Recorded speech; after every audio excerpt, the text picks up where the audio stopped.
I was asked to start, which I was not going to, but we'll wait for Maulana. But I'll just start off answering one question, and when he comes, he can.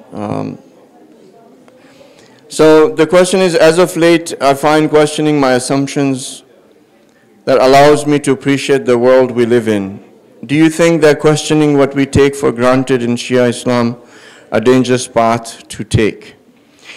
I don't completely understand the question, but what I understand I'm going to answer, okay? There's never anything wrong with questioning your assumptions, because by questioning your assumptions, you will come to conviction. Then assumptions will not stay assumptions. They will actually become concrete and conviction for you, okay? So there's never really wrong to ask a question, or question what you have.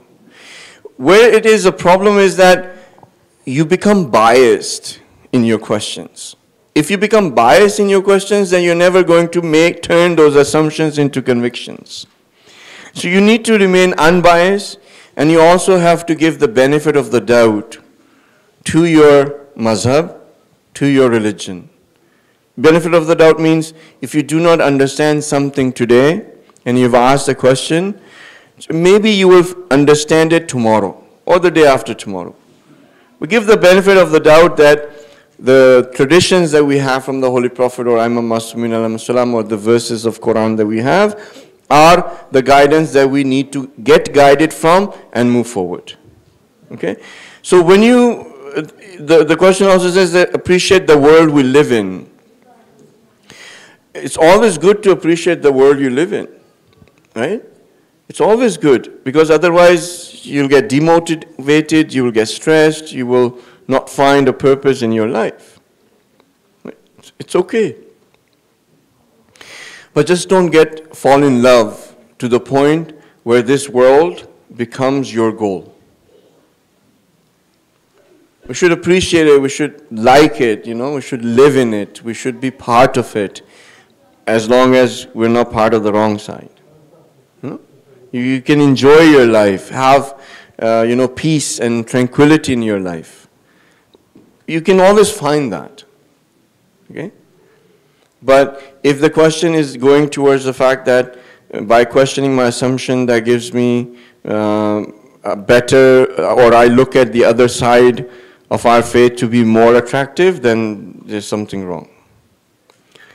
Because if we cannot find attraction in our own mazhab at the moment, give the benefit of the doubt to the mazhab and find yourself in a state of humility and unbiased questioning and truly ask a question for knowledge. And then you'll be fine. I'm just waiting for Maulana Sahib to come, and maybe he wants to add something. But majority of you know that I grew up here. For the last 30 years, I've lived in Canada. Okay, I was 15 when we got here.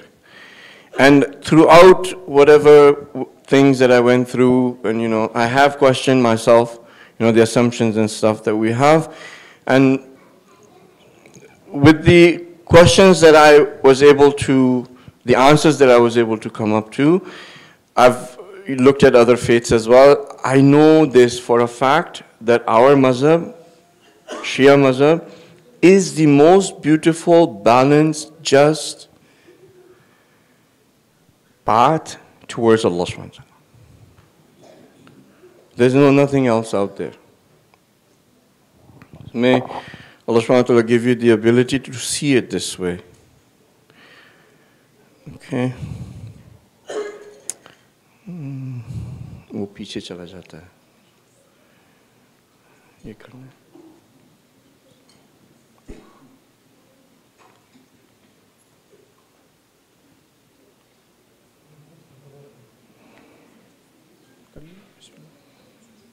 देख लिया छोटा सा है करना तो करना बिस्मिल्लाह organ का तो आपको पता ही है करना है तो थोड़ा सा दो मिनट दे दें इनको इससे ज़्यादा हो जाए फिर वो मुश्किल Bismillah ar-Rahman ar-Rahim. This question is about organ donation. So, organ donation, as long as you are alive, if organ donation does not jeopardize your own health, then you are fully allowed to donate whomsoever you wish, be Muslim or non-Muslim. But after death,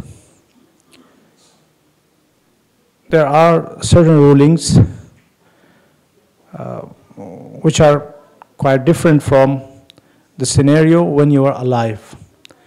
So when we die, then of course we cannot make decision.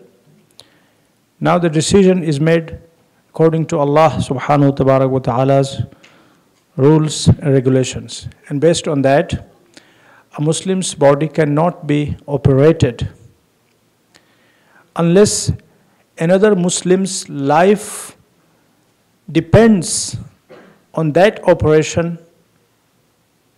Another Muslim's life to be saved depends on the operation of a deceased Muslim's body. Only in that scenario, the body can be touched and an organ can be taken out and can be donated to that Muslim who will die if that organ does not reaches him. Does not reach to him.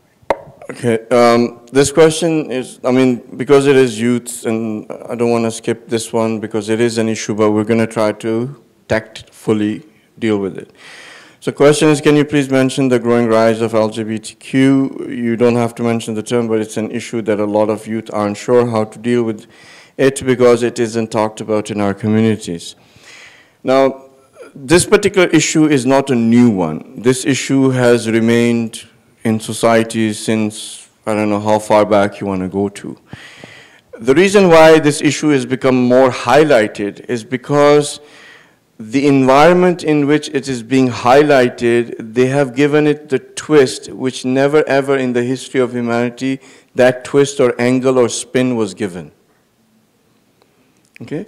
Never ever in the history of humanity this spin or angle was given for the sense of freedom or equality or morals or ethics or acceptance or tolerance.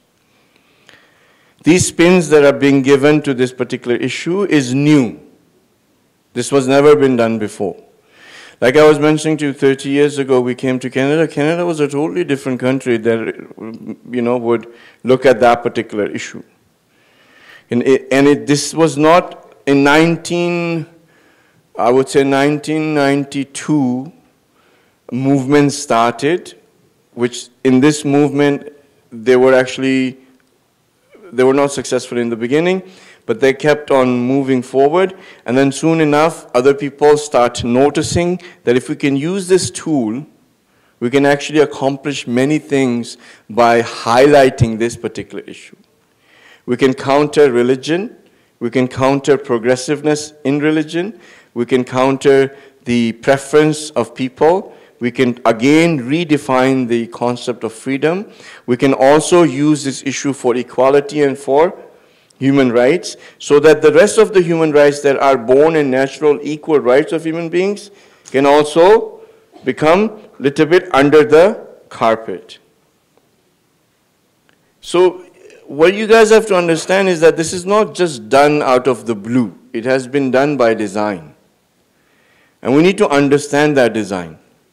Because they have made it in such a sensitive issue that if you were to tackle it in your community, and if somebody does not know tactfully how to tackle it, they make that issue so prominent that they use that video clip or that YouTube clip or their speech or whatever to actually start using it for their agenda. Well, look at Islam is not progressive. Look, Islam is an extremist religion. Look, Islam does not have human rights. Look, Islam does not allow freedom of choice.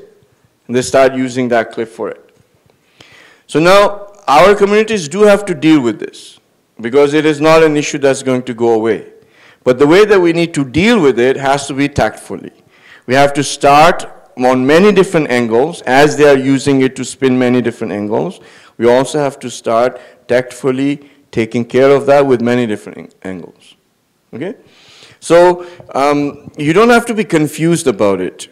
there's no confusion in it. As far as religion is concerned, whether it's Christianity, whether it's Judaism, whether it's Islam, whether even it's Buddhism, whether it is Sikhism, whether it is Hinduism, any of the religions that you're going to go and talk to, they're not confused about this issue. They actually have an answer for it. The only problem is that this answer that they give, if it's not liked by the individuals who have designed this, they say, well, you are an extremist. You're not caring, you're not humanitarian, you're not taking care of the equal rights of people, you're like this, you're like that. So now, religions or people who are religious or who are representing the religion, they are in this dilemma, how to tackle this so that we are not labeled that way. And anybody who, for example, if it's the imam of a masjid, or whether it is a pundit, or whether it is a guru, or whether it is a priest, if they were to tackle this, and they want to give that answer that they like, they start changing the answer of their religion to match to their answer. And when they do that, they highlight that person too. They'll highlight it on YouTube, they'll highlight it on social media, they'll make a documentary out of it, and so forth, and say, look how progressive this person is. And soon enough, you will see, just like the Christians, they change their answer of their religion to have in sync with the answer that the ones who have designed this, you will start seeing it in mosques as well, which you kind of have been seeing. Okay?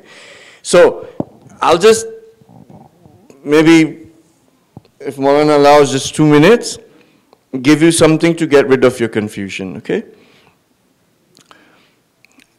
In order for a system which is based on equal rights of justice and fairness, for it to become with the ROI or return on investment,